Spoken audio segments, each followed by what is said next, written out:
mình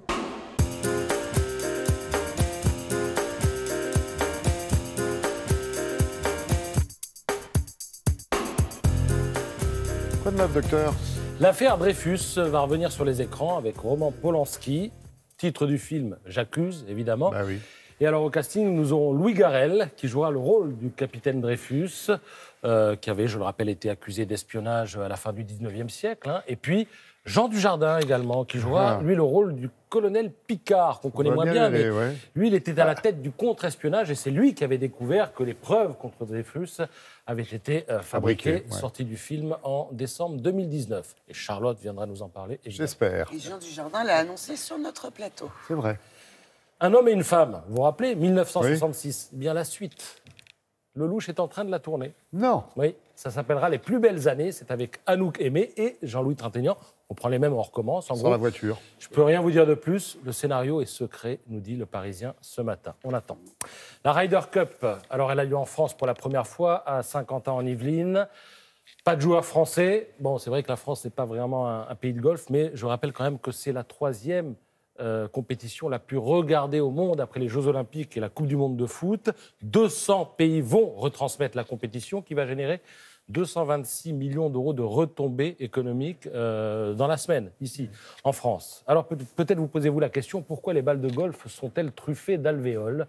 La réponse est dans Science et Vie, numéro particulièrement riche. Figurez-vous que ça améliore l'aérodynamisme de la balle. Elle est moins freinée, sa trajectoire est beaucoup plus droite. Parce qu'au début, les balles de golf étaient lisses. Et puis un jour, les joueurs sont aperçus que quand les balles étaient abîmées, le projectile, en fait, avait une meilleure portée. Et du coup, ils ont fait des essais en soufflerie et ils ont créé des balles. Puis on peut leur donner alvéoles. un effet aussi quand elles sont truffées comme ça d'alvéoles, comme vous dites. Alors, si vous voulez lire sur la Ryder Cup, je vous conseille ce livre sur la compétition qui a lieu tous les 2 ans.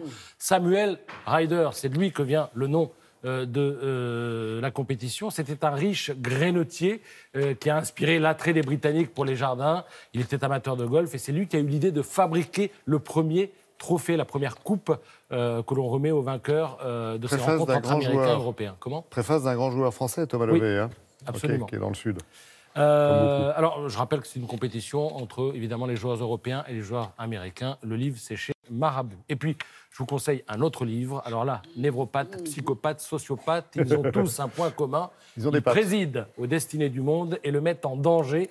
Ces psychopathes qui nous gouvernent, c'est le dernier livre de Jean-Luc Hess qui enquête sur ces princes de l'immoralité, du dérèglement, du narcissisme, de l'aberration et parfois aussi de la démence. Alors il y a ceux dont on parle tous les jours, évidemment, Trump, Poutine, Kim Jong-un, Bachar el-Assad, mais il y a aussi les autres, tous les autres, au Venezuela par exemple. Et puis vous avez, regardez, je vous présente Gurbanguly Berdi Muhammedov. Alors lui, il se présente lui-même comme l'éleveur, je dis bien l'éleveur, du peuple turkmène. Et pour bien se faire comprendre, vous avez vu, il pose avec un animal. Et puis vous avez Rodrigo Duterte. Forcément. Alors S l'appelle le Dirty Harry des Philippines.